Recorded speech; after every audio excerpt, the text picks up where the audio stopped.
Yo, Zerobeat here, and welcome back to part 2 of the adventures of Zero, the hero of time. We're starting things off outside Leviathan while I desperately try to figure out why my microphone sounds the way it does.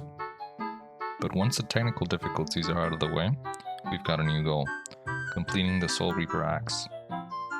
The Whisperer was generous enough to spoon me his piece, so naturally, I've decided that means I'm now obligated to grind every other boss until the axe is complete.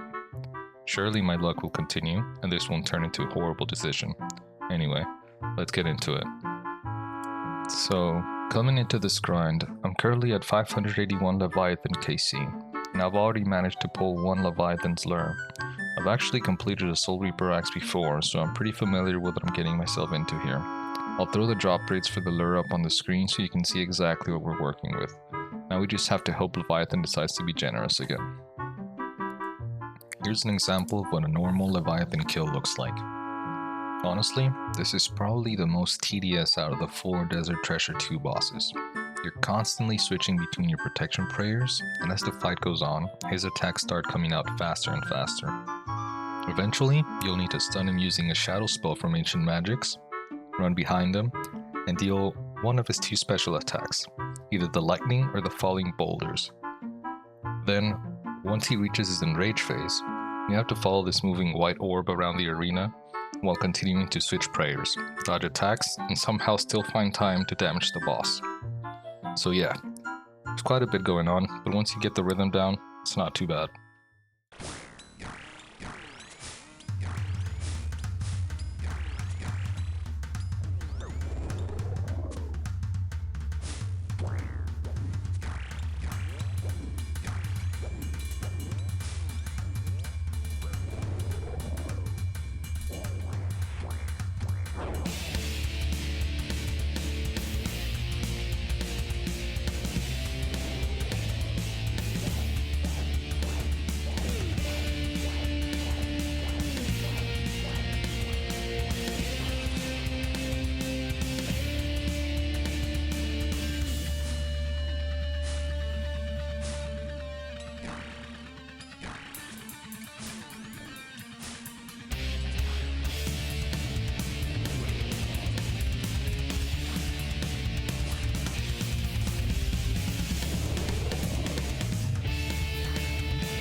And immediately after giving that very confident explanation of how the boss works, here I am taking the walk of shame back to recover my items. Clearly, I have mastered Leviathan. Nothing says expert guide quite like casually strolling back to your own death pile. But apparently, that death was just part of the strategy, because not too long after, there it was, the Leviathan's lure sitting in my inventory. With that, I finally had all 4 pieces needed to create another Soulreaper Axe. So after combining everything together and admiring it for approximately 5 seconds, I did what any responsible RuneScape player would do. I immediately sold it for a whopping 399 million GP. All that suffering, prayer switching, and walking back to my death pile was officially worth it.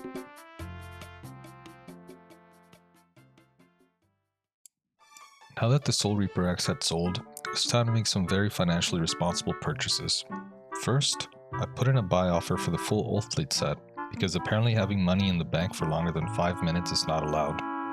And with what was left, I picked up the Necklace of Rupture, the new best in slot range necklace. So just like that, the Soulreaper Axe was gone, and all 399 million GP had been successfully converted into more gear. The bank value might not look any different, but at least the character looks slightly more expensive. For this section, I wanted to try out the post-elite Desert Diary method for the Kalphite Queen. The idea is basically to focus on maximum damage instead of trying to stay for long trips.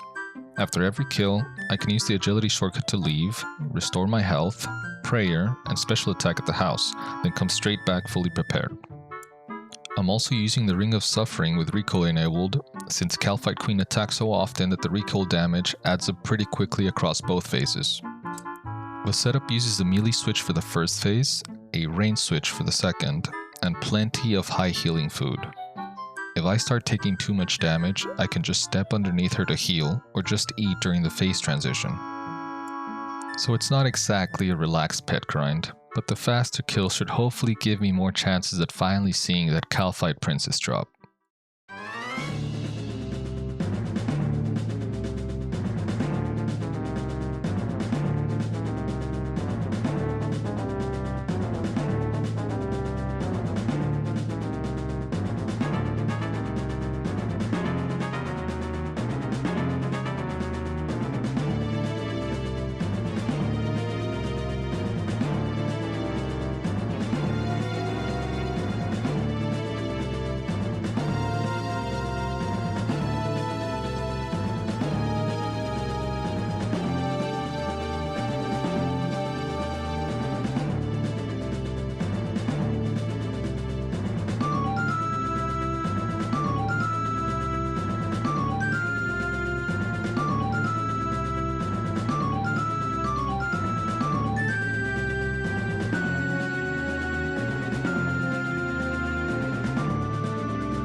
Well, that Kalphite Queen task is officially over, and besides the Dragon 2 hand, which I already had in the collection log, she gave me absolutely nothing worth talking about.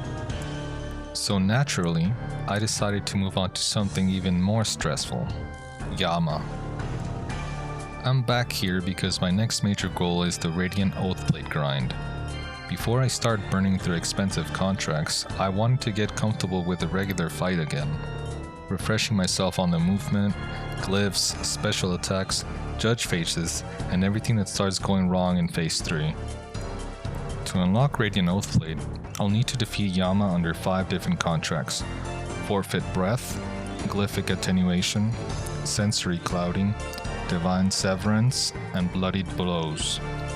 Each one turns the fight into its own unique form of suffering and rewards a different piece of the Purifying Sigil.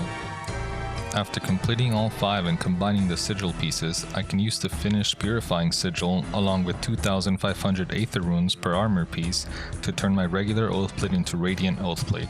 That comes out to 7,500 Aether Runes for the full set. So for now, these regular Yama kills are basically the calm before the contract-induced suffering begins.